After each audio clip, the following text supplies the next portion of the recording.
surprising turn of events, the U.S. Supreme Court today turned away appeals from 5 states seeking... Hello, WWAY News. We are anonymous. A threatening message from someone claiming to be the online hackers Anonymous, with a warning if we run this story. And consequences will follow. Why? To answer that question, we'll start at the beginning.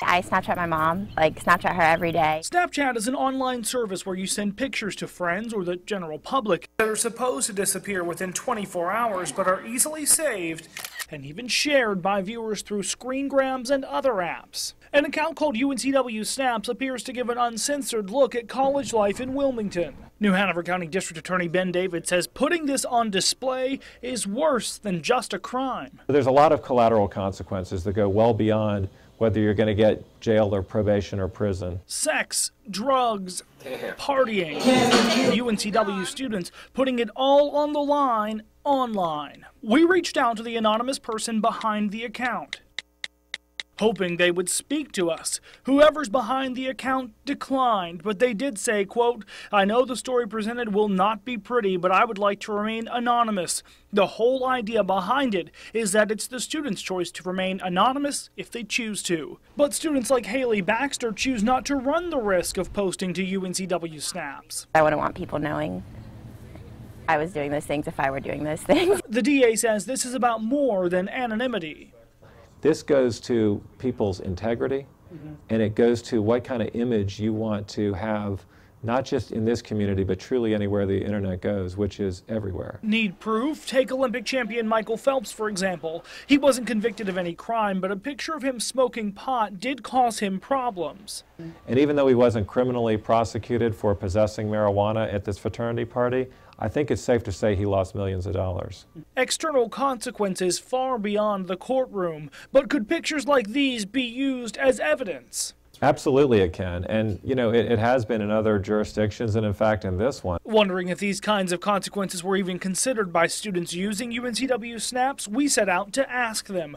It's not smart to put everything you're doing on Snapchat. It can definitely get you in trouble. It might go away from your news feed and stuff, but I don't think it goes away from completely. David says the long and short of it is this: pictures like these could have lifelong impacts. What they've done is made themselves far less marketable in terms of being hired, or whether they're going to one day be able to date my daughter, or whether they're going to one day be able to be my nanny. We were able to ask the owner of UNCW Snaps a few questions before the account blocked me from seeing anything else. Then just hours later, all the snaps were deleted and replaced with a message, a warning about this story. And then a final warning for us. We do not forget censorship, we do not forget impression. An anonymous video that begs the question, with pictures like this, just how anonymous can you really be?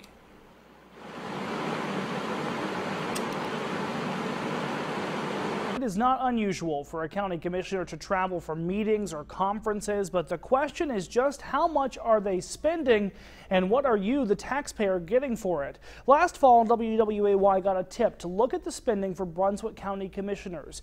In a WWAY investigation, I found county policies might leave loopholes that mean dinner is on you.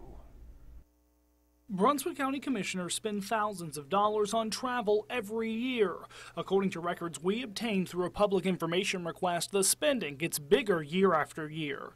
During the past 3 years, the commissioners spent more than $4,700 in fiscal year 2012, more than $7,000 in fiscal year 2013, and more than $10,000 in fiscal year 2014. So we wanted to know why. We also found that one commissioner stands out from the crowd. Republican Marty Cook spent almost $14,000 during those 3 years. That's more than 3 times that of all other commissioners combined. I have the free time to do it. Plus, I'm also associated with different issues. This travel has been approved by the county chairman, looked over by the county commission, and also reviewed, any expenses reviewed by the county manager. In fiscal year 2012, Cook spent more than $3,000 going to conferences across the state. Instead of driving back and forth to a conference in Wrightsville Beach from his home in Brunswick County, taxpayers put him up in a hotel for 2 nights, including the night before the conference. County policy says the county will pay expenses for extended overnight stay when significant savings may be realized. According to his records, based on the then rate of 55.5 cents per mile, Cook was reimbursed $52 for his round-trip drive, but taxpayers also paid $89 plus tax a night for the 2-night hotel stay. So instead of paying $104 for the trip, you paid almost $250. But the bigger issue might be, how is county money really being spent? The county uses an IRS-approved per diem that gives employees $51 a day for meals, but there's no accounting on if it's actually spent on food. County Manager Ann Hardy says it's a common practice for big companies and even many government agencies because the costs associated with accounting for how that money is spent can be significant. But the system is a little different for the elected commissioners. County commissioners have county-issued credit cards. Therefore, they're required, if they charge a meal on the credit card, to provide an itemized receipt. But that's not really the case. Hardy admitted hours after our interview she was not sure what the county's policy said. When we asked for a copy of the policy on using a county credit card, Hardy sent us this form, which requires a receipt but says nothing about itemization or how it applies to elected officials. Take, for example, the accounting of Cook spending. Based on the information the county provided us, while Cook usually has itemized receipts for fast food joints like McDonald's and Arby's, he rarely has them for sit-down restaurants like Outback, TGI Fridays, Lone Cedar, and the Mad Boar. He says sometimes the restaurants just don't give him an itemized receipt, so he doesn't have one to turn in. So I really don't know how they itemize. I just pay a bill like anybody would. So what do taxpayers stand to gain from all of his traveling and spending? Cook says the meetings he attends give him knowledge and influence that ultimately help Brunswick County taxpayers. Still, the county manager says there may be ways the county can do better. What we've done is we have tried our best to have a fair and objective method, and we believe that the IRS reimbursement rate is a fair and objective method for the majority of travel.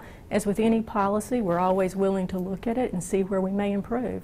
For example, some commissioners, including Republican Frank Williams, who spent the third most on travel in the last fiscal year at more than $2,700, would like to see a more thorough accounting of what was gained from commissioner travel. Well, one of the things that I've suggested in our most recent meeting that I'd like to see us start doing is anytime one of us goes to a function is that we bring back a report and present something, whether it's orally or in writing, that says here's what we gained from it. That's something that's not done right now, but for Williams it appears this is something he's taken to heart. Within a couple hours of our interview Monday, we received an email from Williams responding to a news release sent out 6 days earlier with a written explanation about what he gained from his most recent trip on your dime.